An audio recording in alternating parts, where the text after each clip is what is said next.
Max Impact 24.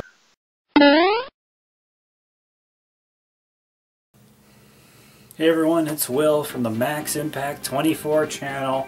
It's a fistful of games, and this month, the January month, didn't really bring me too many games. I was kind of, still playing the games I got for Christmas and all that, and everything's well and good there, but I'd like to show you some of the key items I picked up in January.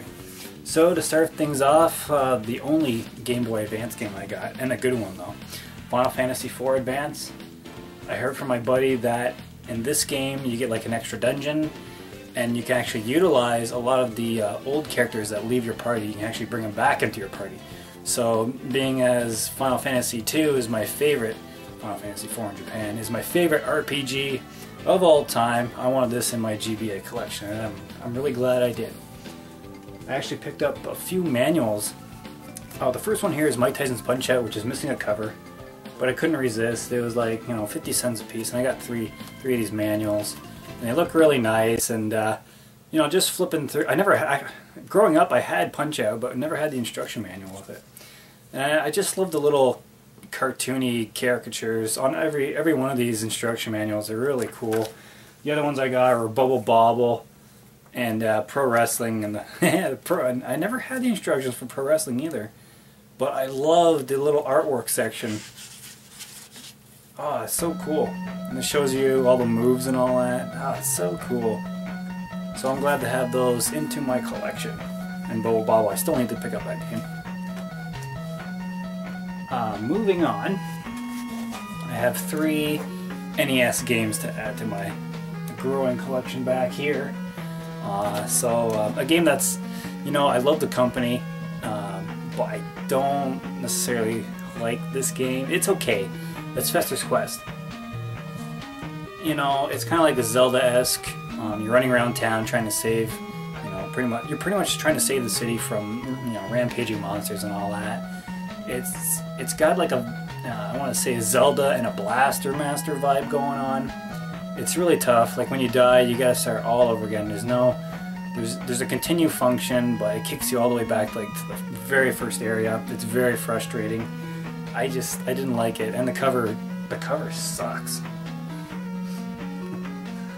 It's a game I actually played as a kid, and I didn't like it then either. This, I'm actually glad I finally found this game. Joust on the NES by HAL Laboratories, or HAL America, the makers of course, now I can't even think of the name. What the fuck's it called? Smash Bros. Super Smash Brothers. Oh man. Yeah, Joust, so I'm a big fan. I'm certainly glad to add that to my collection. Now this is a game where Retromat and I played a ton of during our childhood. We could never find a copy, we'd always rent it. And now I actually have this in my possession, and it's Chippendales Rescue Rangers. It's a Capcom Disney game, and for those of you who know, the Disney Capcom games kick fucking ass. So I finally have this in my collection. I'm so happy. This is one of the greatest 2-player games on the system. I mean, you're picking up, tomatoes and apples, and you're throwing it at mechanical dogs, and you got Zipper, and what else you got? Monterey Jack runs around in this game too. It's a lot of fun. It's a great game from start to finish. It's short, but it's a really good game. Going along with those type of games, I actually found this in the wild, and I'm glad to add this to my collection. It's a controller. It's actually the NES Advantage. Now this thing, when I picked it up, for about 10 bucks, I picked it up, and the guy wasn't sure if it worked. So I brought it home, and sure enough, it didn't work. The buttons just weren't responding, Even the controller, like, you couldn't even move your character very well. So I had to do what I don't like to do, and that's fix things. So I had to take this son of a bitch apart, and I cleaned it, and I put it back together, and then I tried using it, and it didn't really work. So I was kind of wiggling the control stick, in like a 360-degree pattern, and it just suddenly started working, and it works like a charm now. I love this thing. I mean, it's got rapid fire, it's got, the slow down mode, it's got, you toggle between 1 player, 2 players. I mean, this is a really sweet joystick, and I picked up games like Joust, and I got Defender 2 and Cooper and all those old arcade games on my Nintendo, and it's just perfect. I just love using this arcade stick. It's probably one of the best arcade sticks I've ever used in my life. It's awesome. I love it. Okay, so the last 3 games are all modern stuff. So I'll start with, on the Xbox, I picked up Tecmo Classic Arcade Collection. It's got 6 games on it. It's got Mighty Bomb Jack, which I fucking love. It's got Tecmo Bowl, there's Rygar, Solomon's Key, which is a pretty cool game. Star Force, the original Star Force, if you remember that game. Strato Fighter, Tecmo Cup, I mean, Swimmer. Swimmer's okay, but yeah, I love collections. I mean, I just saw a video by Metal Jesus Rocks. Phenomenal YouTuber here. I'm sure you guys know of him. He just did like a compilation anthology collection video. And I've been collecting these collection discs for a long time now, and I love them.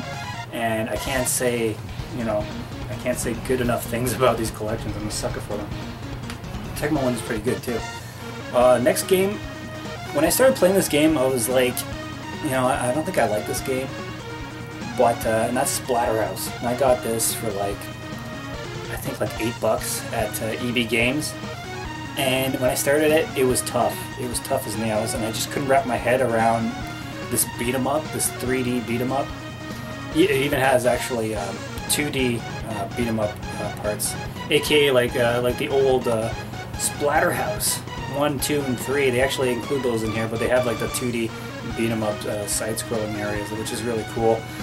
But I couldn't wrap my head around it. And then when I actually started leveling up my guy and gaining new moves, it progressively became easier. So I stuck it out. The ending, it's kind of a, I don't want to do any spoilers, but there's a cliffhanger kind of ending. And I don't know if there's going to be a second one, because I heard that this game didn't sell too well, which is unfortunate because it's a really good game. It's probably the goriest, bloodiest game I've ever played in my life. And it's certainly not for kids, because there's a whole lot of swear words. I mean, I don't know, I really enjoyed it. It grew on me, so, Splatterhouse, pick it up. Last and certainly not least is a game that has really captured my imagination, and that is Red Dead Redemption Undead Nightmare. This is like the spin-off series of the Red Dead Redemption game, which I actually have not played. You play as this outlaw bounty hunter, John Marston, who's out basically trying to, his family has been bitten and they've turned into zombies, and he wants to find a cure, tries to transform them back to their human selves, their former human selves. But this Rockstar Games, they did the coolest thing. When I opened this thing up, it came, I couldn't believe it. A fold-out map, a huge map of the area. It's got all the little details of each town. It even has little areas where it tells you, what kind of animals and undead things are lurking around. So that's really neat, really cool. I mean, it's a big game. It's a sandbox type of game. I love it. I don't know, the zombies and westerns, it worked for me. I've been watching zombie movies since I was knee-high to a grasshopper, the first Night of the Living Dead. I fell in love with that as a kid, and I love this game. It works. It really does work. The graphics are so nice. The graphics are nice. The gameplay is tight. I've heard on various forums, message boards, that people don't really like this game because it doesn't really fit in with the original Red Dead Redemption. For those of you who've played that, there's a huge spoiler which I'm not going to say, but this doesn't really work with that. With the old continuity, it doesn't mesh well together. But I don't care. As a standalone title, it's a lot of fun. I'm maybe 50 to 60% done this game, and I'm having a blast. I'm trying to find all the 4 horses of the apocalypse, and you can actually ride them around. It's really cool. Each one has a different ability, and I love this game. So yeah, that's it for my pickups. So I want to know from you guys, and comment down below, what was, what's the pick of my gaming pile here? What do you guys think? What do you guys think about Splatterhouse and Chippendale or Joust? Which one would you guys pick as the MVP of my pile? So I'm Will. This is the Max Impact 24 channel. Thanks for tuning in, and in the meantime, in between time, take care. Bye bye.